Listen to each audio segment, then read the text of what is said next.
না, মুমিনের চোখের জাস্ট এক ফোঁটা পানি যদি আল্লাহর ভয়ে সেটা প্রবাহিত হয়, জাহান্নামের আগুনকে শুধু কমাতে না, চিরতরে নিভিয়ে দিতে পারে।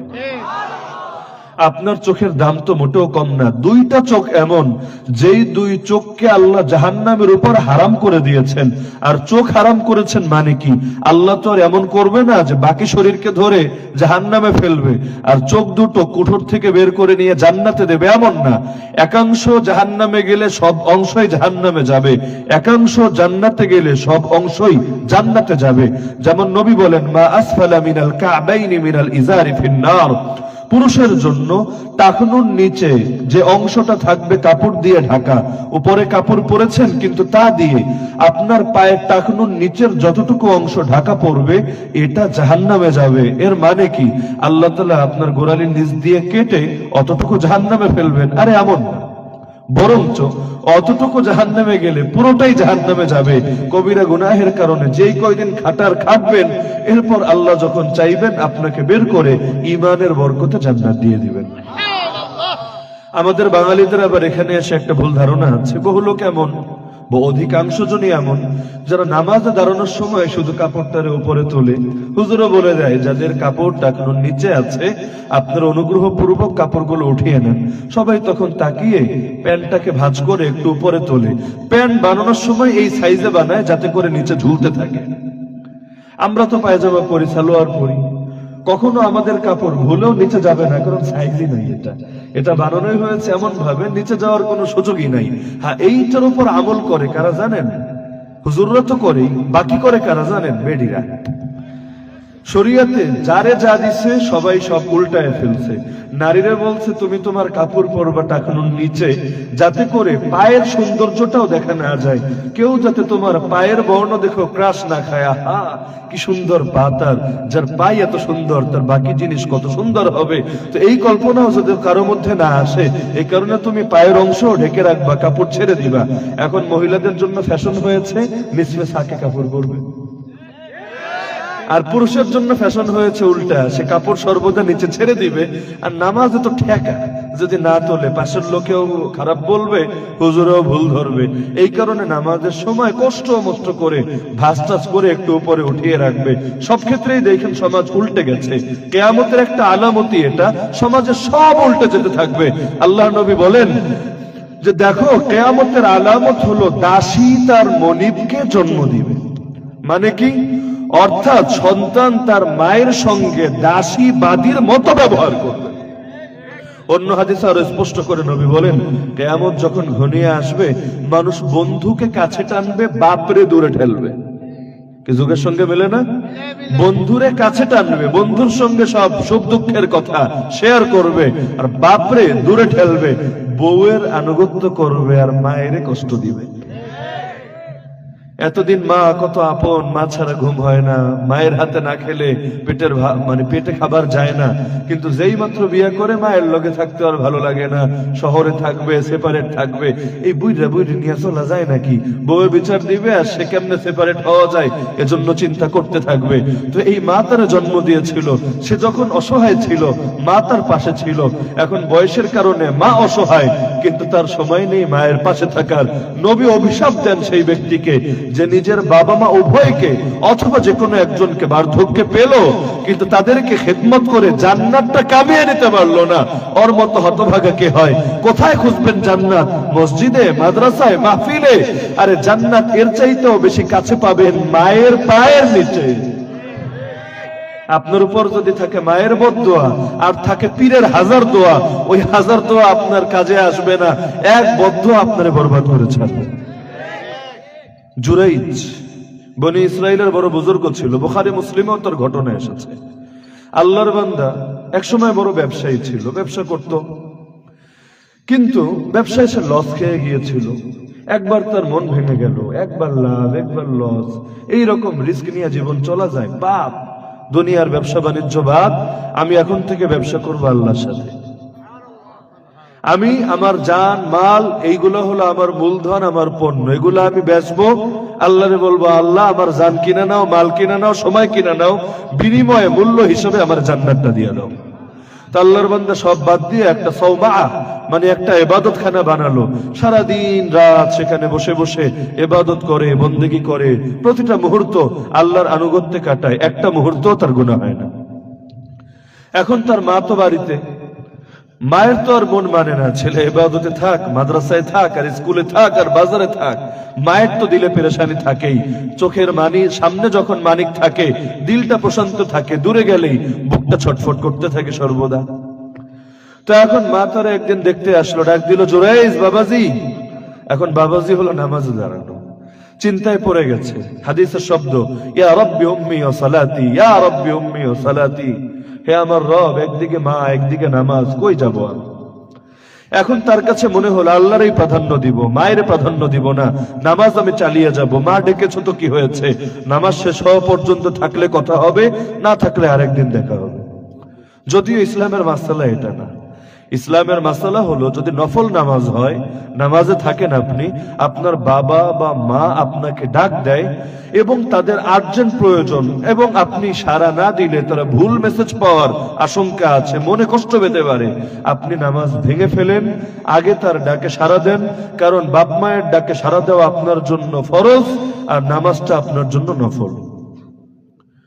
কিন্তু মাসালা তো জানবে কারা? যারা ইসলাম সম্পর্কে জ্ঞান অর্জন করেছে। ফাদলুল আলিমি আলাল আবিদি কাফাদলি আলা আদনাকুম। নবী বলেন, একজন বুজুর্গ ইবাদতকারীর চাইতে একজন আলেমের মর্যাদা তেমন যেমন তোমাদের একজন সাধারণ ব্যক্তির উপর আমি নবীর মর্যাদা। কারণ বুজুর্গী ইলমের চাইতে বড় বুজুর্গী হয় না। ইলমের সঙ্গে সামান্য কাজ করলেও আল্লাহ এমন বরকত দেন যে নাউমুল আলিম, একজন আলেম রাতের বেলা ঘুমায় আর একজন আবেদ সারা রাত ইবাদত করে কাটায়। আলেম তার ঘুমের মধ্যেও এই পরিমাণ মর্যাদা পেয়ে যায় যেটা সে সারা রাত ইবাদত করেও পায় না। বলবেন কেন? আল্লাহর কাছে নামাজের দাম নাই? আছে, নিঃসন্দেহে আছে, কোনো সন্দেহ নাই। কিন্তু আলেম রাত্রে ঘুমায় যেন শক্তি লাভ করতে পারে, আর দিনের বেলা আল্লাহ ভোলা মানুষকে আল্লাহর পথ দেখাতে পারে, দুষ্টের দমন শিষ্টের লালন করতে পারে, কোনটা ন্যায় কোনটা অন্যায়, কোনটা হক কোনটা বাতিল এটা চিহ্নিত করে দিতে পারে। সে শুধু নিজের জান্নাত নিয়ে ভাবে না, সে গোটা উম্মতকে কিভাবে জাহান্নাম থেকে বের করে আনা যায় এটা নিয়ে ফিকির করে। এমনকি যারা তারে ভুল বোঝে, গালি দেয়, তার বিরুদ্ধে ষড়যন্ত্র করে, চক্রান্ত করে, তাদের দুয়ারেও সে বারবার যায়। আরে নিজের জান্নাত নিশ্চিত করতে চাইলে আর কি লাগে? নিজে ইবাদত নিয়ে পড়ে থাকলেই তো চলে। কিন্তু সে আবু জাহালের কাছেও যায়, আবু লাহাবের কাছেও যায়, সবার দুয়ারে যায়, কোন রকম যদি মানুষগুলোর জাহান্নাম থেকে বাঁচাই আনা যায়। তাহলে তাদের হালতটাই ভিন্ন থাকে, কারণ তাদের জীবনটাই উম্মতের জন্য ওয়াকফ থাকে। হ্যাঁ, হতভাগা সেই উম্মত যারা আলেমদেরকে মনে করে পর আর দুনিয়াদারদেরকে মনে করে বড় আপন। কারণ দুনিয়াদার তাকে টাকা দিতে পারবে, পয়সা দিতে পারবে, সুবিধা দিতে পারবে, কিন্তু একটাবার চিন্তা করে না এই আলেম তাকে জান্নাতের পথ দেখাতে পারবে। যদি পারতো, বুঝতেই যদি পারতো, আল্লাহর নবীর গায়ে হাত তুলতো? বলেন না, কি অপরাধ করেছিলেন নবী? কি করেছিলেন মক্কার যুগে? কাকে ঠকিয়েছিলেন? কার সঙ্গে প্রতারণা করেছিলেন? তার চরিত্র নিয়ে প্রশ্ন তোলার মতো কোন একটা পয়েন্ট তো কাফের মুশরিকদের হাতে ছিল না। এমনকি যখন মেরেছে তখনও কিন্তু আমানত রাখতে গেলে তার কাছেই রেখেছে, কারণ জানতো যে আমাদের নেতারা এমন, টাকা একবার রাখলে ওই টাকার জিন্দেগিতে ফেরত পাওয়া যাবে না। তো বিপদে পড়লেও আসতো তার কাছে, আমানত রাখতো তার কাছে। ওরাই নাম দিয়েছে আল আমিন, ওরাই নাম দিয়েছে সাদিক। কিন্তু এত মারে কেন, এত কষ্ট দেয় কেন? জানে মারতে চায়, ঘর ঘেরাও করে ফেলে, গুপ্ত হত্যার জন্য হামলা চালায়, মারতে মারতে গা থেকে রক্ত ঝরাতে পাতার জুতা মোবারক পর্যন্ত পায়ের সঙ্গে লেগে যায়, দাঁতকে শহীদ করায়, এমনকি এক পর্যায়ে মক্কা ছাড়তে বাধ্য করে। অপরাধ কি? অপরাধ কি এটা যে তিনি চান, হে আবু জাহাল তুমিও যাতে জাহান্নামী না হয়ে জান্নাতি হতে পারো, হে আবু লাহাব তুমিও যাতে আল্লাহ ভোলা থেকে আল্লাহ ওয়ালা হতে পারো? এটাই কি অপরাধ? কিন্তু এটাই অপরাধ। আপনি কেন মানুষের কল্যাণ চাইবেন? এটাই অপরাধ। কুনতুম খায়রা উম্মাতিন উখরিজাত লিন-নাস, আল্লাহ বলেন তোমরা হচ্ছে শ্রেষ্ঠ জাতি, কারণ তোমাদের এক নম্বর গুণই হলো তোমাদেরকে বের করা হয়েছে বিশ্ব মানবতার কল্যাণের জন্য। আপনি বিশ্ব মানবতার কল্যাণে কাজ শুরু করেন, দেখেন আপনার পথে কাটা বিছানো হয় কিনা। আর খালি নিজেরা নিয়ে থাকেন, ইয়া নাফসি করেন, মানুষ নিয়ে ভাবার দরকার নাই, ন্যায় অন্যায় নিয়ে চিন্তা করার দরকার নাই। দুর্নীতি, নৈরাজ্য, বিশৃঙ্খলা, সন্ত্রাস, টেরোরিজম, কুফুর, শিরিক, জাহেলিয়াত, ফিতনা, এগুলো নিয়ে মাথা ঘামায়েন না, দেখবেন আপনার কোনো শত্রুও তৈরি হবে না। এই 40 বছর নবীর শত্রু কে ছিল? রাতারাতি এত শত্রু কোত্থেকে গজিয়ে গেল? শত্রু কি আর এমনি তৈরি হয়েছে? আপনি যখন সুদের বিরুদ্ধে বলবেন, সুদখোর আপনার বিরুদ্ধে লাগবে, এটাই স্বাভাবিক। আপনি যখন ঘুষের বিরুদ্ধে বলবেন, ঘুষখোর আপনার বিরুদ্ধে ষড়যন্ত্র করবে, এটাই স্বাভাবিক। আপনি যখন তাগুতি নিজামের বিরুদ্ধে বলবেন, তাগুত আপনার বিরুদ্ধে উঠে পড়ে লাগবে, এটাই স্বাভাবিক। চুপ থাকেন, বোবা শয়তান হয়ে বাঁচেন, শিয়াল কুত্তার জীবন এখতিয়ার করেন, কোনো দুশমন থাকবে না আপনার। কিছু লোক গর্ব করে বলেন, আমার কোনো শত্রু নাই, আমি তো গোলালু, শত্রু থাকবে কেমনে, আমি তো সবের সঙ্গে মিশা যাই। কাফেরের কাছে গেলে কাফেরের মতো, মুরতাদের কাছে গেলে মুরতাদের মতো, মুমিনের কাছে আসলে মুমিনের মতো, ফাসেকের কাছে গেলে ফাসেকের মতো। ওর আবার দুশমন থাকবে কেন? একটাবার চিন্তা করে না, বেড়া তোর আখলাক কি নবীর আখলাকের চাইতে উত্তম হলো? নবীর চাইতে বেশি শত্রু কার ছিল? আল্লাহ কোরআনে নিচে আয়াত নাজিল করে বলেন, ওয়াকাযালিকা জাআলনা লিকুল্লি নাবিয়্যিন আদুওয়াম মিনাল মুজরিমিন। প্রত্যেক নবীর জন্য আমি আল্লাহ নিজে শত্রু বানিয়েছি। বলবেন কেন? আল্লাহকে নবীর কষ্ট দিতে চায়? নবীর হাতে দিন কায়েমের জন্য আল্লাহর রক্ত লাগবে কে? আল্লাহ কি দুর্বল? নবীর রক্ত ছাড়া, নবীর দাঁত ছাড়া, নবীর আত্মীয়দের শাহাদাত ছাড়া আল্লাহ কি পারে না ইসলাম কায়েম করতে? পারে। একটা আদেশ দিলেই পারে, কুন ফায়াকুন। খালি মুখ দিয়ে বলবেন হও, আল্লাহ শুধু কমান্ড দিবেন হও, আদেশ জারি করবেন, সঙ্গে সঙ্গে হয়ে যাবে। তাহলে কষ্ট দেন কেন? কষ্ট দেওয়া মাকসাদ না। মাকসাদ কি জানেন? মাকসাদ হলো জান্নাতেও যাতে আপনার জায়গাটা বড় হয়, জাহান্নামেও যাতে ওর জায়গাটা বড় হয়। আল্লাহ সবার জন্য, আমি, আপনি, আমরা সবাই সবার জন্য জান্নাতেও জায়গা রেখেছেন, জাহান্নামেও জায়গা রেখেছেন। আমার জন্য জাহান্নামেও জায়গা আছে, জান্নাতেও জায়গা আছে। আপনার জন্য জাহান্নামেও জায়গা আছে, জান্নাতেও জায়গা আছে। কিন্তু এট এ টাইম কি আপনি দুই জায়গায় যেতে পারবেন? পারবেন নাকি? জান্নাতে গেলে জাহান্নামের জায়গা খালি, জাহান্নামে গেলে জান্নাতের জায়গা খালি। টুল এটা তো লাগিয়ে দিতে পারবেন না যে আমার এখন যেহেতু এক জায়গায় যেতে পারি নাই, ভাড়া দিয়ে দেই, মাস শেষে কিছু কামায় নিব, এই সুযোগও তো নাই আপনার। এক জায়গায় গেলে সেই জায়গায় থাকবেন। তো মনে করেন আপনি গেলেন জান্নাতে, জাহান্নামের জায়গাটার কি হবে? আরেকজন গেলে জাহান্নামে, ওর জান্নাতের জায়গাটার কি হবে? আল্লাহ তাআলা কি সুন্দর ব্যবস্থা রেখেছেন। ও আপনার উপর দুনিয়াতে জুলুম করবে, বিনিময়ে কিয়ামতের দিন আল্লাহ কাটাকাটি করে দিবে, ওর জান্নাতটাও হাদিয়া হিসেবে আপনারে বুঝাই দিবে। আপনি নিজের আমল দ্বারা এত বড় জান্নাত জীবনেও পেতেন না। কয়বার সুবহানাল্লাহ পড়ছেন? কয় রাকাত নামাজ পড়ছেন? নামাজ যে পড়েন জানেন না নিজের নামাজের অবস্থা? 2 রাকাত নামাজ জীবনে এমন আছে যেটা আল্লাহরে দেখানোর মতো। আরে আল্লাহ কি আপনার হুজুর যদি দেখতে চায়, ভাই একটু নামাজ পড়ো 2 রাকাত দেখি, আগা থেকে মাথা সব দেখি তোমার, তখনই তো আপনার প্যান্টও ভিজায় ফেলতে পারেন। তো এখন 2 রাকাত নামাজ জীবনে এমন নাই আল্লাহরে দেখানোর মতো, তো কি নিয়ে খারাপের আল্লাহর সামনে? তো এখন কিয়ামতের দিন আপনার আমল দিয়ে যদি জান্নাত দেওয়া হয়, একটুক একটা জান্নাত পাইবেন, আল্লাহ এত বিশাল জান্নাত দিবে, ওইটা হলো আপনার জন্য হাদিয়া। যখন পাবেন আফসোস করবেন, হায় আরো কেন জুলুম হলো না? জুলুম তো হারিয়ে গেছে, কিন্তু বিনিময়টা তো রয়ে গেছে। ছাত্র জামানায় পিটুনি খেয়েছেন, ব্যথা হারিয়ে গেছে, কিন্তু যোগ্যতা যেটা অর্জন করেছেন সেটা তো আজও রয়ে গেছে। ছোটবেলার গুরু যারা, শিক্ষক যারা, তাদের উপর কি মন থেকে ভালোবাসা আসে না গালি আসে?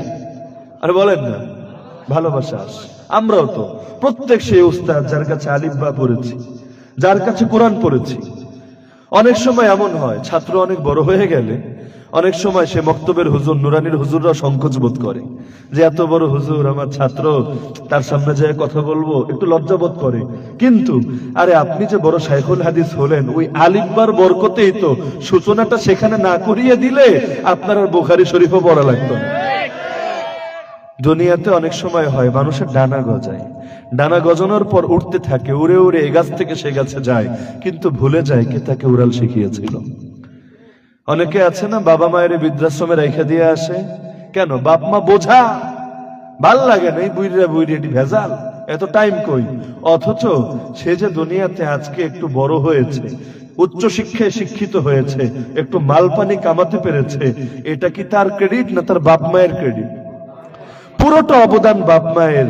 তো এখন দিন শেষে আইসা যে তোমার উড়াল শিখাইলো তারে চিনলা না, এর চাইতে বড় নেমক হারামের অকৃতজ্ঞতা কি হতে পারে? তো এখন আল্লাহ তো আপনার জন্য জান্নাতেও জায়গায় রেখেছেন, জাহান্নামেও জায়গা। তো এখন আপনি আমলের দ্বারা অত বড় পাইতেন না, আল্লাহ আপনাকে একটু পরীক্ষায় ফেলে মাকামটা বাড়ায় দিলেন। গুনাহ থাকলে গুনাহ ক্ষমা করায় দিলেন, গুনাহ না থাকলে আল্লাহ জান্নাতে মাকাম বাড়ায় দিলেন। যখন সেই জান্নাত দেখবেন, এত বড় নেয়ামত পাবেন, সব কষ্ট ভুলে যাবেন, শুধু সুখ আর সুখটাই থেকে যাবে। আর আপনার যে জাহান্নামের জায়গা আছে, ওইটাও তো কাউরে না কাউরে দেওয়া লাগবে। আল্লাহ ওইটাও হাদিয়া হিসাবে দিবে। দুনিয়ায় তোরে মারছিলি না, ক্ষমতা ছিল তোর, ইচ্ছা মতো সাইজ করছিলি না, আল্লাহ তাআলা কোনো জালেমরে ছাড়বে না। এক গরুও যদি গুতা মারে অন্যায় ভাবে আরেক গরুরে, ওর শিং নাই বলে প্রতিশোধ নিতে পারে নাই, আল্লাহ তোরেও ছাড়বে না। আল্লাহ সেদিন ওই সিংহীনরে সিং গজিয়ে দিবেন, আর সিংওয়ালারে দাঁড় করিয়ে দিবেন। সিংহীনটা গুতা মেরে ওর প্রাণ জোড়াবে, তারপর আল্লাহ সবাইরে মাটিতে পরিণত করবে। তো এক গরুর ক্ষেত্রেই যদি এটা হয়, আপনি তো কোনো গরু না। গরু নাকি আপনি? আপনি তো গরু না, আপনি তো মানুষ। তো আপনার ক্ষেত্রে বিষয়টা কেমন হবে? তো এখন হবে কি জানেন, আপনার জন্য যে জাহান্নামে জায়গাটা বরাদ্দ ছিল সেটা হাদিয়া দেওয়া হবে। দুনিয়ায় কষ্ট দিয়েছিলি না, এবার ওর আগুনটা তুই নিজের কাঁধে লয়ে এলা।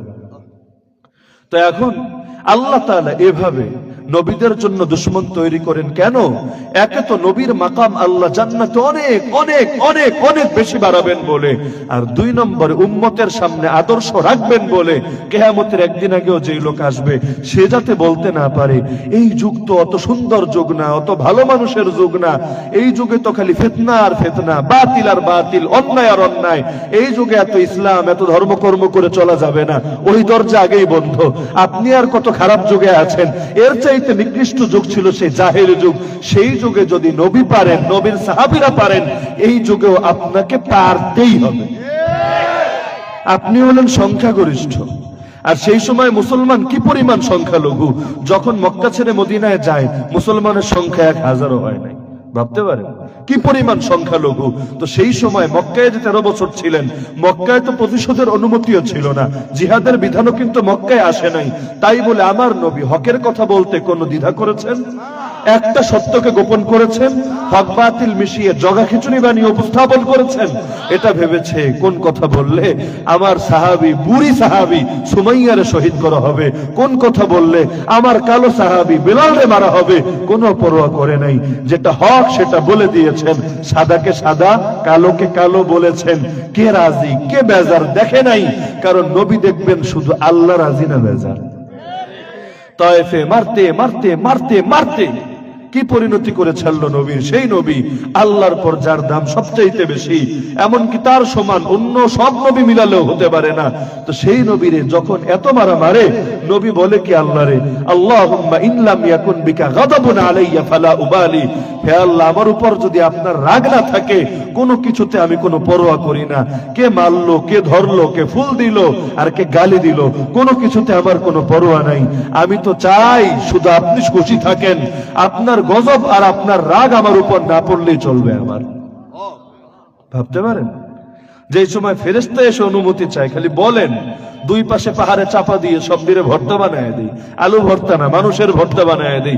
সেই সময় পর্যন্ত নবী বলে, আল্লাহ তুমি খুশি থাকলে আমার চলবে, কে মারলো দেখার বিষয় না আমার।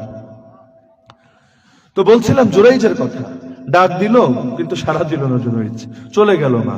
দ্বিতীয় দিন আসলো, ডাক দিল, সারা দিল না। তখনও নামাজে, ইয়া রাব্বি উম্মি ওয়া সালাতি, পেরেশান, নামাজ নামা নামাজ নামা, বলল মা যায় যাক, নামাজ থাক। 3 নম্বর দিনও মা ডাক দিল, জবাব আর দিল না আল্লাহর বান্দা। 3 নম্বর দিন মায়ের মনে কষ্ট লাগলো, বড় হুজুর হয়ে গেছো না, বেশি তেল জমে গেছে, এখন আর মায়ের মা বইলা চেনো না, আমি ডাক দিই, আমার ডাকের তোমার দাম নাই, এত বিজি। তো ঠিক আছে, যা, বদদুয়া দিয়ে দিলাম, আল্লাহুম্মা লা তুমিতহু, আয় আল্লাহ ততদিন তারে মরণ দিও না যতদিন না মুমিসাত মানে বেশ্যার চেহারা সে না দেখে। মায়ের বদদুয়া কে আল্লাহ ফিরায়? দুনিয়ার মহিলারা সাবধান, বাচ্চারে বলতে গিয়ে তো বইলা ফেলেন কোথায় কোথায়, ঠাডা পড়ুক তোর উপর, কয় না নাকি নরসিংদীতে বলে না, ঠাডা পড়ুক তোর উপর। পরে যদি বাস্তবে পইড়াই যায় তখন আবার বেডির কান্না থামে না, আল্লাহ কি আর কাউরে পাইলো না, আমার বাচ্চাটারে নিতে হইলো, আল্লাহ এমন পাশান হয়ে গেল, আমার এমন কষ্ট দিল, কেমনে কেমনে কান্দে বেডিরা। তো বেডি আগে কইছিলে কি লাগে, তখন কি একবার মনে পড়ে নাই আল্লাহ তো মায়ের দোয়া ফিরায় না, তো মা দোয়া দিয়া দিল, আল্লাহ ততদিন মরণ দিও না যতদিন না সে বেশ্যার চেহারা না দেখে। আপনার কাছে মনে হতে পারে এইটা আবার কি দোয়া, বেশ্যার চেহারা না দেখে, চেহারা দেখলে কি হয়েছে, বেশ্যার লগে আকাম না করে এটা তো কয় নাই, বেশ্যার লগে বেশ্যাগিরি না করে এটা তো কয় নাই, বেশ্যার চেহারা না দেখে, এইটাই এমন বদদোয়া। আল্লাহ ওয়ালাদের জন্য বেশ্যার চেহারা দেখা এটাও এত বড় আযাব গজব, আপনার জন্য বেশ্যার সব দেখাও যে এটা কিছু না, আপনি তো এটিরে কোনো কিছু মনেই করেন না। নারীর দিকে অবলীলায় তাকান, একটাবার কি মনে পড়ে জাস্ট 5 সেকেন্ডের মজা, কিয়ামতের দিন এর বিনিময় আল্লাহ যখন ধরে চোখের মধ্যে জ্বলন্ত সীসা ঢেলে দিবে, এই মজার কথা থাকবে তো মনে? একটাবার মনে পড়ে যে জিনাকারী খালি তারা না যারা লজ্জাস্থান দিয়ে জিনা করে, আল্লাহ নবী বলেন চোখও জিনা করে, কানও জিনা করে, জিহ্বাও জিনা করে, হাতও জিনা করে, পাও জিনা করে, আর লজ্জাস্থান চূড়ান্ত ভাবে বাস্তবায়ন করে অথবা করে না। তো এই জিনাকারী চোখ নিয়ে আল্লাহর সামনে দাঁড়াবে, ঠিক এই চোখটাই আপনার বিরুদ্ধে সাক্ষ্য দিবে আল্লাহর সামনে। আপনি জিজ্ঞেস করবেন ওয়াকালু লিজুলুদিহিম লিমা শাহিদতুম আলাইনা, কিরা আমার চোখ হয়ে তুমি আমার বিরুদ্ধে মুখ খুললা? মজা কি আমি একা দিছি চোখ, তুমি মজা নেও নাই? আমার বিরুদ্ধে মুখ খুইলা বসলে আল্লাহর সামনে, তখন জবাব দিবে আপনার চোখ, আপনার অঙ্গ প্রত্যঙ্গ সবাই জবাব দিবে আনতাকানাল্লাহ, সেই আল্লাহ আমাদের জবান খুলে দিয়েছেন, আল্লাযী আনতাকা কুল্লা শাই, যেই আল্লাহ আজকে সব জিনিসের জবান খুলে দিয়েছেন। কার থেকে লুকাবেন?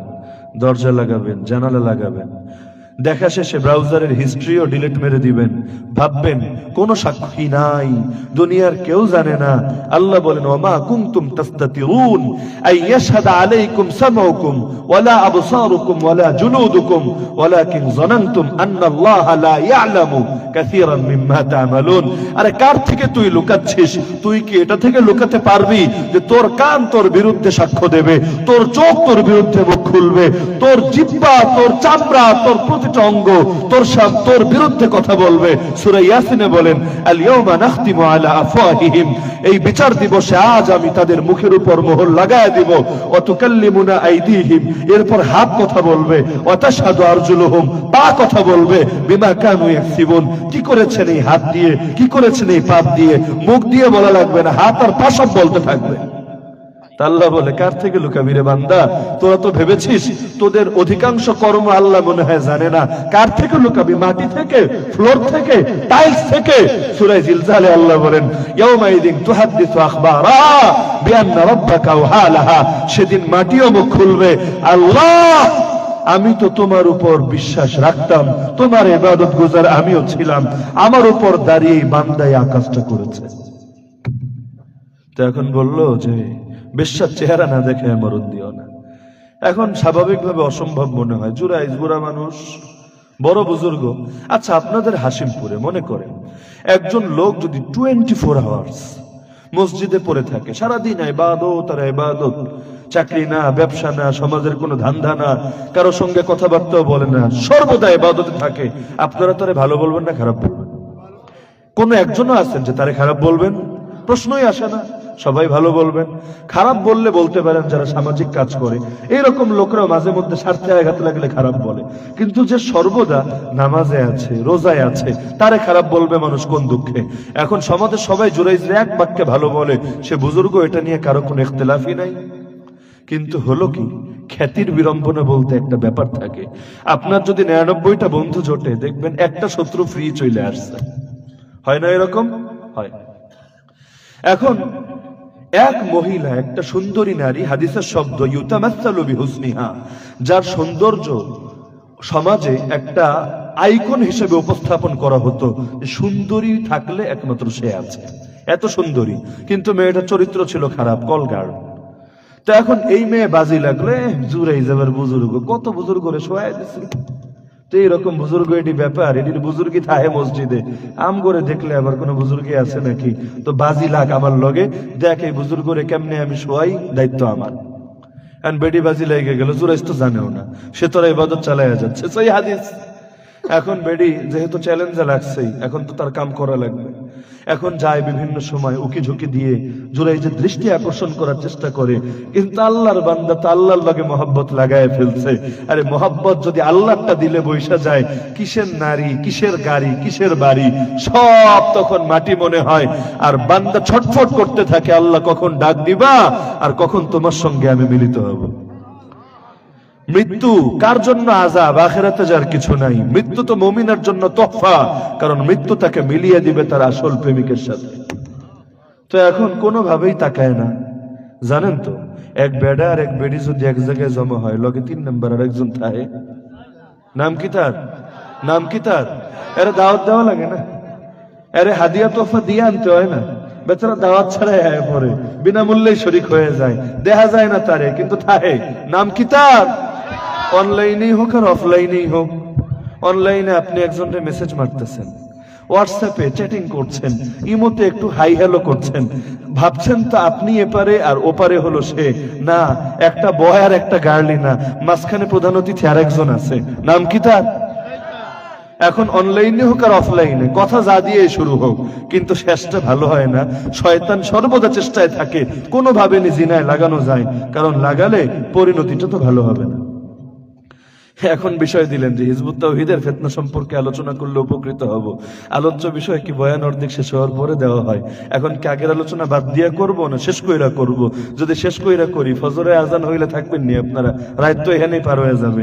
আর মাঝখানে যদি করি, আপনারাই তো লোকমা দিবেন, হুজুর কথা শেষ কইরা শুরু কইরা শেষ করলেন না, রেল লাইনের এই পথ ছাইরা গেলেন না কই? তা আলোচ্য বিষয় দিতে চাইলে আগে দিতে হয়। কে দিয়েছেন আল্লাহ ভালো জানেন। আগের মাহফিলও ফিতনা নিয়ে আলোচনা করে এসেছি। এই মাহফিলে করতে আমার কোনো দোষের বিষয় ছিল না, কিন্তু এটা নিয়ম না, সিস্টেম না। তো যেটা বলছিলাম, তো বেচারা জুরাইজ তার দৃষ্টি আকর্ষণের চেষ্টা করলো, সফল হলো না। এখন যখন দেখলো কোনোভাবে পারছে না, কিন্তু বাজি তো লাগাইছে, একটা ইজ্জতের ব্যাপার আছে না, মহিলারা জিততে তো হবে। এখন জুরাইজের কাছে একটা রাখাল আসা যাওয়া করত, সেই রাখাল ছিল তার শাগরেদ, তার মুরিদ। এখন রাখালের লগে প্রেমের সম্পর্ক গইরা লিভ টুগেদার সেরে ফেললো, প্রেগন্যান্ট হয়ে গেল, যথাসময়ে বাচ্চাও হলো। এখন নর্তকী যারা, বেশ্যা যারা, সুন্দরী যারা, নায়িকা যারা, এদের নিয়ে লোকদের আগ্রহ তো একটু বেশিই থাকে, তাই না? পত্রিকায় দেখেন না, একটা বিনোদন পাতা দিয়ে দেয়, সেই বিনোদন পাতারে তো এটা থাকবে না যে অমুক হুজুর আজকে কোথায় সফর করেছেন, তমুক হুজুর কি বয়ান করেছেন, এটা না। থাকবে আজকে কোন নায়িকা মরিচ খেতে গিয়ে একটু ঝাল বেশি লেগে গেছে, থাকবে কোন নায়ক আজকে বাথরুমে গিয়ে একটু টাইম বেশি লেগেছে বের হতে।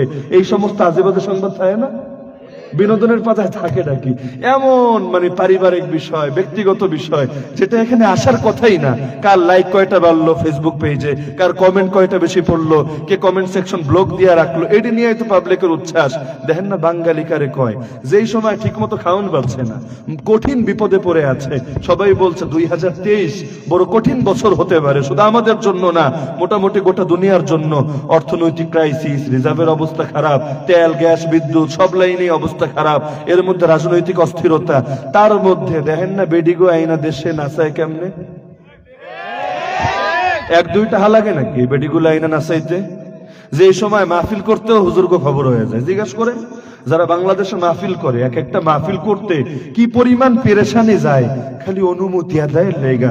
তা অমুকরে আনা যাইব, তমুকরে যাইব না, অমুক আয়া এই কথা কইতে পারবো, ওই কথা কইতে পারবো না। সেই সময় বিদেশ থেকে দেশের যেটি আছে ওটির নাচ দেখে প্রাণ ভইরা গেছে, বিদেশি জিনিস ভাড়া কইরা আনতে হয় নাচ দেহনের লেগা। ভাবটা এমন, যত নাচাবা তত আল্লাহর বরকত আসমান ফুট হয়ে বের হইব, এমন নাকি? আরে যেই সময় বেটা খাইতে পারতেছস না, বিপদে পইরা গেছস, এখন বিপদ থেকে তোরে বাঁচাইতে পারবো কে? তো এখন বেশি টাকা দরকার কি আল্লাহরে না নাইকারে? কিন্তু বাঙালি যত বড় বিপদে পড়ুক আল্লাহর নাম মুখে আনে নাকি একবার? এই যে করোনা গেল, এত কঠিন এক মুসিবত, কত দেশ মোটামুটি জনসংখ্যাই কমে গেছে, তো এত বড় এক মুসিবতে পড়লো, একটা লোক কি বলেছে আসো আমরা জাতীয় তওবার ব্যবস্থা করি? জাতীয় তওবা বুঝেন? যেমনি ভাবে আপনাদের হাত ধোয়ার কি ফজিলত, স্যানিটাইজার ব্যবহারের কি ফজিলত, মুখে মাস্ক লাগানোর কি ফজিলত, এগুলো নিয়ে জনসচেতনতা সৃষ্টি করা হয়েছে। এই সমান বা এর চাইতে বেশি গুরুত্ব দিয়ে এই সচেতনতা ছড়ালে কি গুণা হতো? মিডিয়ায়, প্রিন্ট মিডিয়ায় হোক, ইলেকট্রনিক মিডিয়ায়, যে আসো সকলে আমরা পাপ থেকে তওবা করি, সৃষ্টিকর্তার কাছে প্রার্থনা করি, আগের ভুলগুলো শুধরে নেই। কারণ কোরআনুল কারীমে সূরা শূরা 30 নম্বর আয়াতে আল্লাহ বলেন, দুনিয়ায় যত বিপদ তোমাদেরকে আক্রান্ত করে সব তোমাদের হাতের কামাই। তো এখন আমাদের গুনাহের কারণেই আমাদের উপর শাস্তি আসে। এখন বিপদ দেন যিনি, বিপদ থেকে বাঁচাতে পারেন তিনি। আসো সবাই আল্লাহরে ডাকি, আল্লাহ বাঁচাবেন। বলেছে এই কথা কেউ? অথচ এটা মুসলিম দেশ। এখানে বলবে না তো হিন্দু দেশে বলবে, বৌদ্ধ দেশে বলবে? দেখেন ওরা কিন্তু ঠিকই বলেছে। আপনারা এই ভিডিও তো অনেকে দেখেছেন যে গরুর মুদ খাইলে করোনা হয় না। একেবারে প্র্যাকটিক্যাল মুদ খাইয়া গ্লাসে নিয়ে দেখাইয়া দিছে, দেখো এভাবে যদি মুদ খাইতে পারো তাইলে হবে না। কারা দেখিয়েছে?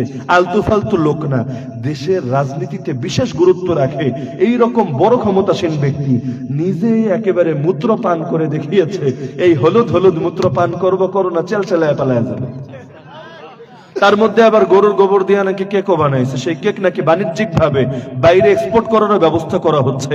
তো ওরা ওদের আদর্শ প্রচার করতে পারে, আপনি আপনারটা করতে পারেন না, অথচ সেটা ভুল, আপনারটা সঠিক।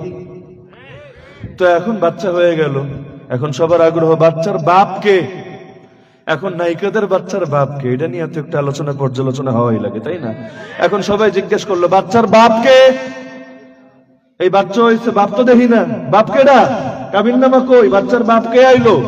এখন কয় বাচ্চার বাপ অমুক হুজুর, নাম তার জুরাইজ। পাবলিকের হুজুরের ব্যাপারে সংবাদ শুনলে কি আর যাচাইয়ের সময় আছে? সবাই যায় হুজুরের খানকা ভাঙ্গা দিয়া, হুজুরে ধইরা টাইনা হেঁচড়ায় উপর থেকে নিচে নামাই আইনা, কেউ মারে চর, কেউ মারে ঘুষি, কেউ দেয় গালি, ইচ্ছা মতো মায়ের পিঠ চলছে। হুজুরে তো বোঝেই না অপরাধ করলাম কি, মায়ের খাই কিনলে। অপরাধ কইরা মাইর খাইলে এটা মনে একটা সান্ত্বনা থাকে না? ওই দেখবেন চোর চুরি করতে গিয়ে ধরা খেয়েছে, গণপিটনে দিচ্ছেন, সে কিন্তু নিজে আরো এক দুইটা দিচ্ছে না যে মরার আগে আমিও একটা দিয়া নেই না, কারণ তার ভেতরে একটা অপরাধ বোধ আছে। এই কারণে মাইর খাইলেও মনে সান্ত্বনা আছে, চুরি করছে একটু একটু তো খাওয়ান লাগবেই, তাই না? কিন্তু অপরাধ না কইরা যদি মাইর খায় এটা বড় কষ্ট লাগে, মনে সান্ত্বনা থাকে না। যে হুজুররা মনে করেন জেলে, এখন তারে জেল থেকে কোর্টে নিবে, কোর্ট থেকে জেলে নিবে, আনা নেওয়ার করে একটা গাড়ি দিয়া, সেই গাড়ির নাম হইল প্রিজন ভ্যান। দেখছেন না? পিকআপের মতো একটা গাড়ি, উপর দিয়া সামান্য একটু খোলা, বাকিটা হইলো লাগানো, প্রিজন ভ্যান। এই প্রিজন ভ্যানে জাগো উঠায়, সবাই তো আর হুজুর না। ধরেন 2 জন হুজুর ঢুকাইলো আর 40 জন হইলো বিক্লাস ঢুকাইলো, যাদের কেউ হইলো ইয়াবাখোর, কেউ ফেন্সিডিল খোর, কেউ গাঁজাখোর, কেউ মদ খোর, কেউ ধর্ষক, কেউ দুর্নীতিবাজ, কেউ লুচ্চা, এরকম সব লোক ঢুকাইলো। কমন একটা আমল আছে, যে আমলটা সবাই করে, সেইটা হইলো বিড়ি বা সিগারেট খাইতে থাকে। প্রিজন ভ্যান যখন রানিং থাকে, দেখলে খেয়াল করলে দেখবেন এমন ভাবে ধোয়া বের হচ্ছে, আপনি ভাবতে পারেন যে আগুন লেগে গেছে। পেরেশানি হতেই পারে আপনার, অল্প জায়গায় এতগুলো ধোয়া, 40 জন একলগে সিগারেট খাইলে কি পরিমাণ ধোয়া বের হবে। আচ্ছা, যারা সিগারেট খান না, নাকে সিগারেটের গন্ধ আসলে খুব ভালো লাগে না? নাকি মেজাজটা এমন গরম হয় যে পারলে একটা চর বসায় দিবেন, খুবই বিশ্রী লাগে। কিন্তু যে খায় তার কাছে মধু, যে খায় না তার কিন্তু একেবারে মেজাজ পুরা হট হয়ে যায়। তো এখন স্বাভাবিক হইলো যারা হুজুর মানুষ এরা তো বলবেই, ভাই খায়ও না, এটি পাবলিক প্লেসে ধূমপান করে এমনি আইনত নিষিদ্ধ, ওইখানে আর আইনের কথা বলবে কারে, আর ওই জায়গায় আইন প্রয়োগই করবে কে? তারপর উপদেশ তো দেওয়া যায়, ভাই এটি খাইস না, আগেও খাইছো, জেলে সারা বছর খাস, আর কোর্টে যাইও খাবি গারদে, মাঝখানের কয়টা মিনিট না খাইলে কি এমন ক্ষতি হইব? জেলে তো খাই, জেলের ক্যান্টিনেও তো বেচে, এমনকি ফাঁসির আসামি যারা, এদেরকে সরকারি ভাবে জেল কর্তৃপক্ষের মাধ্যমে প্রতি মাসে 1 প্যাকেট করে বেনসন হাদিয়া দেওয়া হয়। যে মরবি তো, মরার পর কবরে আগুন জ্বলবো তো ভালো কথা, আগ থেকে একটু আগুনটা জ্বালায় হলো, যাতে আগুন জ্বলতে আর কষ্ট না হয়। এটা হইলো আমার দুষ্টামির কথা। আর কেমনি ব্যাখ্যা আছে, ব্যাখ্যা হলো সিগারেট খেলে নাকি হালকা পাতলা একটু পিনিক থাকে আর কি, দুঃখ কষ্ট ভুলে থাকা যায়, নেশাই হলো দুঃখ ভুলে থাকা সহজ মাধ্যম। তো এখন বড় নেশা তো আর দেওয়া যায় না। আমরা জিজ্ঞেস করেছিলাম যে এই মানুষরা এভাবে ব্যাপকভাবে সিগারেটের দাম বেশি, বাইরের মতো এত কমে পাওয়া যায় না, বাইরে যে এটা 100 ওইখানে তো এটা 300, তো তারপর সিগারেট বেচার দরকার কি? জব হইল হুজুর, বাইরে খাইয়ে আসছে ডাইল, খাইয়ে আসছে বাবা, খাইয়ে আসছে এইটা সেইটা, এখন যদি এইটা খাইতে না দিই জিলখানে ভাঙ্গা ফেলাইবো, অন্তত ছোটটা দিয়া বড়টা থেকে বাঁচায় রাখি। তো এখন বললে মনে করেন আপনি না করলেন, হুজুর মানুষ ভাই খাইস না, কমন জবাব কি জানেন? শিখা রাখেন জবাবটা। কমন জবাব হইল, এখন হুজুর গিরে দেখাইতে আইসো, আকাম কুকাম না করলে জেলে আইসো নি। এখন এই কথাটা যখন একজন মুহাদ্দিস সাহেবরে বলা হবে, আল্লাহর বান্দার কোনো অপরাধ নাই, অপরাধ এটা যে অন্যায়ভাবে ফেসে গেছে বা কারো প্রতিহিংসার শিকার হয়েছে, কোনোভাবে যে কোনো কারণে আটকে পড়েছে, তারা যখন বলবে কিরে আকাম কুকাম না করলে আইসুনি জেলে, কলেজেটা ফাইডা যায় না? এখন জোরাইজ বেচারা করে নাই, কিচ্ছু জানে না, ধুমায় আমায় দাঁড়ে। এখন বুড়া মানুষ জিজ্ঞেস করলো, মা শানুকুম, কি ব্যাপার, মারো কিল্লেগা? জানাইতি বিহাদিহিল বাগি, এই বেশ্যার লগে আকাম করছস বেড়া হুজুর, ফাওয়ালাদাত, এখন বাচ্চাও হয়ে গেছে, করছস তো করছস, আবার বাচ্চাও ফুটায় ফেলছস। তো এখন কয় বাচ্চা কোথায়, নিয়ে আসো আমার কাছে। বাচ্চারা আনা হলো, বললো ঠিক আছে আমার কয়েকটা মিনিট টাইম দাও, আমি একটু আল্লাহর সামনে দাঁড়াই। মুমিন বিপদের কথা বলবে আর কারে? দুনিয়ার সব দরজা যদি বন্ধ হয়, একটা দরজা খোলা থাকে, কার দরজা? তা এখন আল্লাহর বান্দা কারে বলবে? বললেই বা কে বিশ্বাস করবে? করবে নাকি? প্রত্যেকে বলবে, আরে চোর চুরি করলেও স্বীকার করে না, ডাকাত ডাকাতি করলেও স্বীকার করে না, কেই বা নিজের অপরাধ স্বীকার করে? মুখে বললেও লাভ হতো না। নামাজে দাঁড়ালো, 2 রাকাত নামাজ পড়লো, আল্লাহর কাছে সাহায্য চাইলো, উঠে এসে বাচ্চার পেটে একটা গুতা মেরে বললো, মান আবুকা, ওই বাচ্চা তোর বাপকে। সবাই তো হেসে শেষ। আরে হুজুরের দেখি চরিত্র গেছে গেছে, মাথাটাও গেছে। এই ছোট বাচ্চা, একদিন বয়স, ওরা যদি জিজ্ঞাসা তোমার আব্বা কেটা, ড্যাডি কে, পাপা কে, ও কি জবাব দিতে পারবে নাকি? তো এখন এটাই জিজ্ঞেস করলো, মান আবুকা, তোমার বাবাকে। আল্লাহর কে আজীব কুদরত, বাচ্চা বলে বসলো, অমুক রাখাল আমার বাবা। সঙ্গে সঙ্গে সবাই তার কদমে লুটায় পড়লো, ক্ষমা চাইলো, হুজুর এবারের মতো ছাইরা দেন, আপনার খানকা ভেঙেছি, আমরা স্বর্ণ রূপা দিয়া বানায় দিব। হাদিসের শব্দ। জুরাইজ বলল, আমার স্বর্ণও লাগবে না, রূপাও লাগবে না, যেমন মাটির ছিল তেমন মাটিরই বানাও, সোনা রূপা দিয়ে আমি করব কি? আমি তো চাই রবের মেহমান হতে। তো যেটা বলছিলাম, কিয়ামতের একটা আলামত হলো সব উল্টে যেতে থাকবে, সবই উল্টে যাবে। দেখেন না, পুরুষ তাহার কথা ছিল কই, পুরুষ আছে কই? আল্লাহ তাআলা পুরুষের দায়িত্ব দেন নাই সবকিছুর? সংসারের দায়িত্ব কার কাঁধে? সংসার যদি পুরুষ না চালায়া মহিলা চালায়, সংসার বেশি ভালোভাবে চলবে?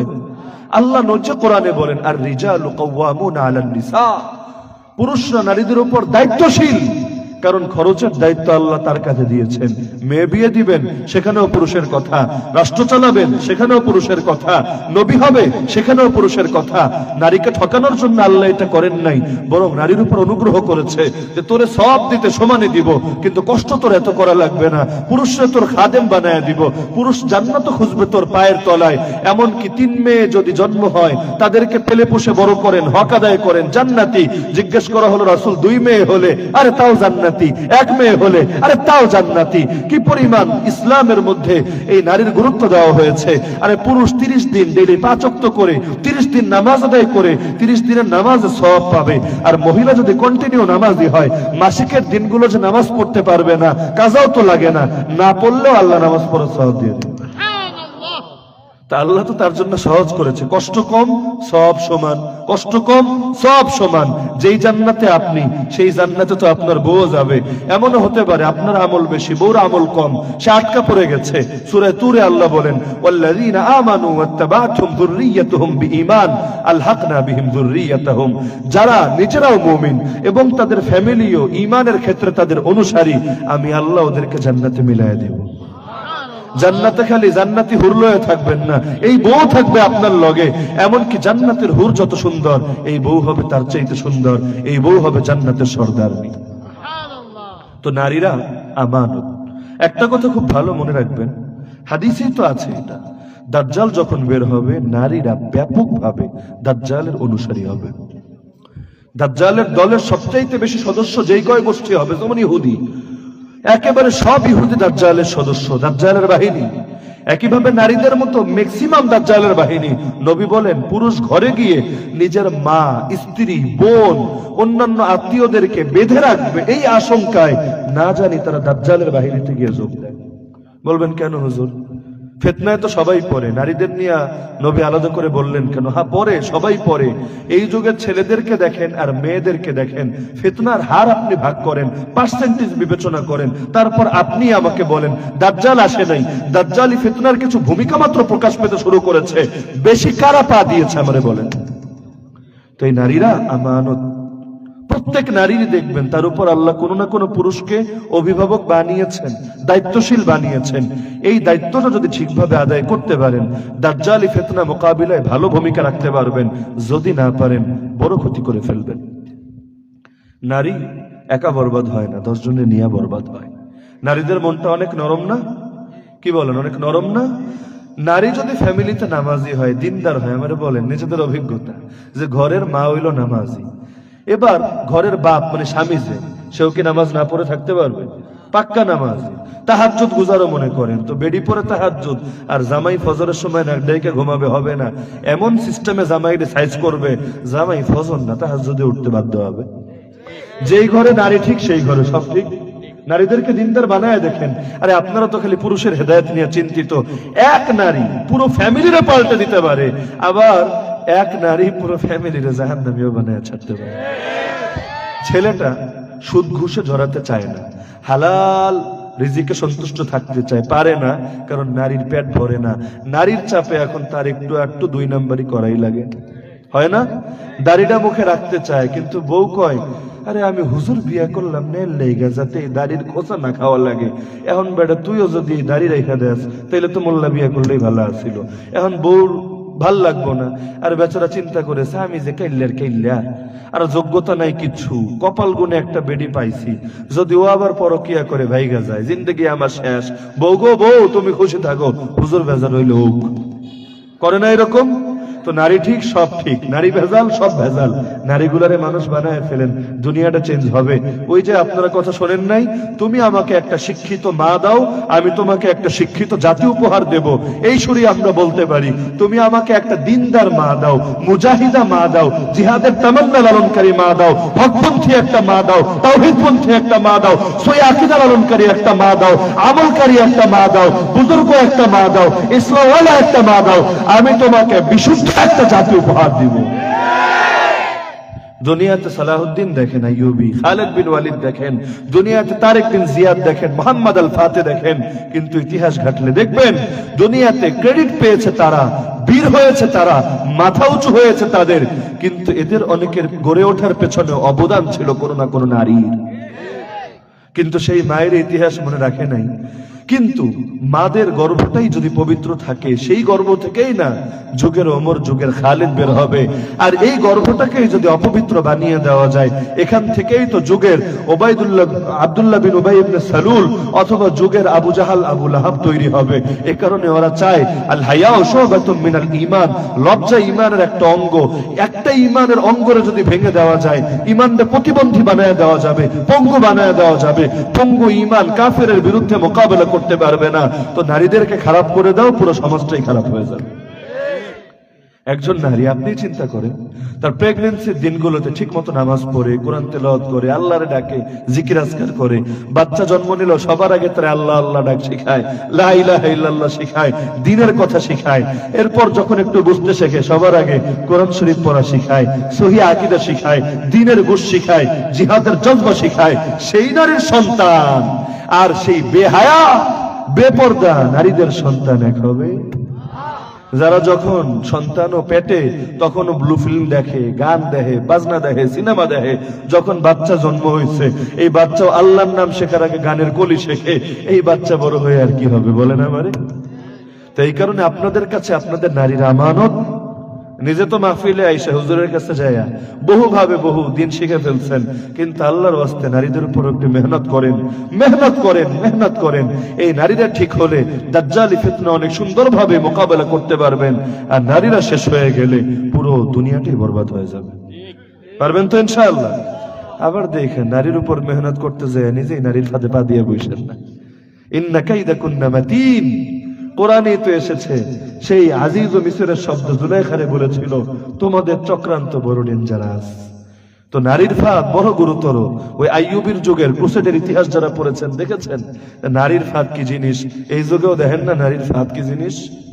অনেক ঘটনা এমন আছে, বল মুখে একেবারে ঠোঁটের আগায় চলে আসে, আবার কষ্ট করে ভেতরে ঢোকাতে হয়। সময় এখনো আসে নাই, বলতে হবে একদিন, তবে কিছুকাল পরে। এক সময় নতুন নতুন ফাঁদ যেগুলো এই যুগে তৈরি করা হয়, এগুলো প্রকাশ পাবে। কোন ঘটনা কিভাবে গড়ায়, কোথায় যায়, এক সময় প্রকাশ পাবে, তবে একটু সময় লাগবে আর কি। ওই স্পিড নেটওয়ার্ক যদি 2G গতিতে থাকে, ডাউনলোড হতে একটু টাইম লাগে না? তো দুনিয়া এখন ইমানের ক্ষেত্রে 2G গতিতে চলে আসছে। তো ডাউনলোড এখন আপাতত একটু ধীরে ধীরে চলছে, একসময় হবে ইনশাআল্লাহ। তো এখন হাসিমপুর যুব সমাজের উদ্যোগে তো মাহফিল, যুবকদেরকেও বলবো, সবাইকে বলবো, বিশেষভাবে বলবো যে নিজেরাও দিনের উপরে উঠে আসেন। দুনিয়া আর কয়দিন, প্রতিটা মুহূর্তে মৃত্যুর জন্য প্রস্তুত থাকেন। আপনি আল্লাহর ওলি হইতে চাইলে অনেক বড় কষ্ট মষ্ট করা লাগবে এমন না, খালি একটা জিনিস আপনি প্রতিজ্ঞা করেন যে আমি প্রতি মুহূর্তে মরার লাইগা রেডি আছি, আপনার ওলি হইতে আর কিছু বাকি থাকবো না। যেই কাম করবেন যেটাই জীবনের শেষ কাম, নামাজ জীবনের শেষ নামাজ, গুনাহ জীবনের শেষ গুনাহ, এমনও হইতে পারে তওবা দেওয়ার নসিবে হবে না। সব কাজ শেষ মনে করে করেন, মৃত্যুরে সর্বদা স্মরণ রাখেন, ইনশাআল্লাহ সুম্মা ইনশাআল্লাহ আল্লাহর ওলি হয়ে যাবেন। পারবেন নি? মরতে রেডি আছেন নি? না মরণে ভয় পান? মরণে ভয় পান? মরণে ভয় পাবে সে আখিরাতে যার কিচ্ছু নাই, আর আখিরাতে যার সব আছে, দুনিয়ায় কিচ্ছু নাই, সে তো চাইবে জলদি রবের সঙ্গে মিলিত হতে। সর্বশেষ কথা আমাদের বুজুর্গরা বলতেন, আর দুনিয়া দারু মাল্লা দারা লাহু ওয়া মালু মাল্লা মাল লাহু ওয়া লাহা ইয়াজমাউ মাল্লা আকলা লাহু। দুনিয়া হলো তার বাড়ি, আখিরাতে যার বাড়ি নাই। দুনিয়া হলো তার মাল, আখিরাতে যার মাল নাই। আর শুধু দুনিয়ার জন্য জমা করেছে যার আকল বুদ্ধি বলতে কিছু নাই। আমাদের স্থায়ী ঠিকানা কি হাসিমপুর না জান্নাত? বাপের বাড়িরই তো স্থায়ী ঠিকানা বলে নাকি? বাপের বাড়িরা কয় না স্থায়ী ঠিকানা? আমাদের দুনিয়ার সবার প্রথম আব্বার নাম কি? আরে বলে না, সবার আব্বার নাম কি? যারা কয় না এরা কইব হুজুর আমরা তো সন্দেহে আছি, ডারউইনিজম পড়েছি তো আমরা, তো এখন আমাদেরকে শেখানো হয়েছে আমাদের আদি পিতা নাকি বান্দর আর শিম্পাঞ্জি। ওই বান্দর নাকি বিবর্তিত হয়ে হয়ে মানুষ হয়েছে। ওই যে পোলা পান্ডে আজকাল পড়ান, এই পোলা পান্ডির টেহা দিয়া তো পড়ান, ওদের তো এডি শেখানো হইতেছে যে এরা নাকি বান্দরের বংশধর, শিম্পাঞ্জির বংশধর। এই যে পোলা পানে বেশি লাফায় না, খালি দুষ্টমি করে, এটি নাকি বান্দর থেকে শিখছে। তা আপনাকে আদি পুরুষকে বান্দর নি? আদি পুরুষকে আব্বা আদম আলাইহিস সালাম, তিনি দুনিয়াতে আগে আসছেন না জান্নাতে আগে থেকেছেন? দুনিয়াতে কই আসছে জানেন তো? সৌদি আরবে। আমাদের এশিয়ায়, আমাদের এশিয়ার বড় দাম, ফজিলত তো খালি মক্কা মদিনা আর সৌদি আরবে সীমাবদ্ধ এমন না। ইতিহাসের বড় একটা অংশের সঙ্গেই আমাদের এশিয়ার সম্পর্ক। যত ধর্ম বলেন, হিন্দু ধর্ম, ইসলাম ধর্ম, বৌদ্ধ ধর্ম, সবগুলো সম্পর্ক এশিয়ার সাথে না নাকি? সবগুলোই দেখবেন এশিয়ার মধ্যেই এসেছে। আফ্রিকায় কি আছে, ইউরোপে কি আছে, তাই বলে গালি দেওয়ার দরকার নেই। অস্ট্রেলিয়ায় কি আছে? আল্লাহ আমাদেরকে বড় মাল দিয়েছিলেন, বড় দৌলত দিয়েছেন, কপাল পোড়া আমরা ধরে রাখতে পারি নাই। হিন্দুরা পেয়েছে, ওরা একটা রাষ্ট্র আছে ওদের, এবং এখন বলেও এই রাষ্ট্রটা নাকি আরো বিশাল করে বানাবে, রামরাজ্য বানাবে, বলে না? সংবিধান প্রকাশ করেছে যে অখণ্ড সেই হিন্দু রাষ্ট্রের সংবিধান কেমন হবে, যাতে ভারত থাকবে, বাংলাদেশ, পাকিস্তান, মিয়ানমার, তাতে থাকবে নেপাল, ভুটান, শ্রীলঙ্কা, আরো নাকি থাকবে আফগানিস্তানও। শুনলেও মজা লাগে যে আফগানিস্তানটাও নাকি এরা দখল করব। সেই দিনটা আমার দেখতে খুব মন চায়। ওরা যাইবো এই মূত্রখোররা মুদ খায়া খায়া যুদ্ধ কইরা আফগানিদেরকে হারায়া আফগানিস্তান জয় কইরা সেইখানে রামের রাজত্ব বানাইবো। মনে আইলেও তো আলাদা ভাল লাগে। সম্ভব নেই এটা? সম্ভব? ব্রিটিশ এলো গেল পারলো না, সোভিয়েত গেল পারলো না, আমেরিকা গেল পারলো না, ন্যাটো গেল পারলো না। আরে বেটা আমরা দুর্বল, আমগুলোকে মাস্তানি দেহাস, যদি হাতে তোর ভালো বল থাকে ওগুলোকে কুস্তিটা লাইগা দেখ, পাঠানগুলোকে একবার লাইগা দেখ, তারপর বোঝা যাইব কত ধানে কত চাল। এখন সে কাশ্মীরের দুর্বল মুসলমান, আসামের দুর্বল মুসলমান, গুজরাটের দুর্বল মুসলমানদের উপর নিজেকে ভাব দেখায়। আরে হাতি যদি পিঁপড়ার লগে লাগে এটা তো হাস্যকর, তো তোর যদি এতই শক্তি থাকে একটু পাঠানগুলোকে কুস্তিটা লাইগা দেখ। আমার দেখতে বড় মন চায়, আপনাকেও চায় নাকি? আমার বড় মন চায়। তো এখন বিশাল একটা রাষ্ট্র বানাবে। হ্যাঁ, ওরা ওদের স্বপ্নের কথা বলছে, ভালো, আপনি শরম পান কেন? ও যদি আর বাতিলটা বলতে পারে, আপনি হকটা বলেন না কেন? আল্লাহ এশিয়ায় এত বড় দৌলত দিলেন, ধরে রাখতে পারলাম না কেন? 250 বছর ধরে ইসলাম থেকে দূরে কেন আমরা? মুসলমান আমরা, জীবনের সব ক্ষেত্রে ইসলামই তো চাইবো আমরা। মসজিদেও ইসলাম, মাদ্রাসায়ও ইসলাম, মাহফিলেও ইসলাম, খানকাহেও ইসলাম, মার্কাজেও ইসলাম, রাষ্ট্রেও ইসলাম, থানায়ও ইসলাম, আদালতেও ইসলাম। মুসলমান আমরা সব জায়গায় প্র্যাকটিস করবো জাস্ট ইসলাম। এটাই তো হওয়া উচিত ছিল, কিন্তু কপাল পোড়া আমরা, শরম করে। এখন তো এই কথাগুলো শুনলেও ডরায় মানুষ। বলার কথা বলছি না, বলা বাদ দেন, শুনলেও মানুষ ডরায়। না জানি হায়াত কইমা যায়, না জানি কাফের মুশরিকরা এসে থাবামাই রাম গুজান ছিনে নাই, হায়াত মুখ যে আল্লাহর হাতে, এটাই অনেকে ভুলে গেছে। তো এই কারণে আসেন মুসলমান বাস্তবেই মুসলমান হয়ে যায়, জীবনের সব ক্ষেত্রে ইসলামের আলো ছড়ায় দেই, ইসলামের সৌরভে গোটা দুনিয়াকে সুরভিত করে তুলি, ইসলামের আলোয় গোটা দুনিয়াকে আলোকিত করে তুলি। আমরা যদি না জাগি মা কেমনে সকাল হবে? তোমার ছেলে জাগলে গো মা রাত পোহাবে তবে। মদিনার জীবন সবাই চান, ভালো কথা, কিছু লোক অন্তত বেলাল হওয়ার জন্য রেডি হয়ে যান। পারবেন না? কিছু লোক যদি বেলাল, সোহাইব, আম্মার, ইয়াসির, খুবাইব, খাব্বাব, সুমাইয়া না হয়, কাদের রক্তের উপর ইসলামের ভিত্তি দাঁড়াবে? আসেন, সবাই সুখ দেখবে এমন না, আমরা কিছু লোক রাজি হয়েছে, আল্লাহ তোমার জন্য আমার জানটারে ওয়াকফ করে দিলাম, এখন যদি বেলাল হওয়া লাগে হাসি মুখে বেলাল হব, সুমাইয়া হওয়া লাগে হাসি মুখে সুমাইয়া হব ইনশাআল্লাহ। আল্লাহ তাআলা সবাই কবুল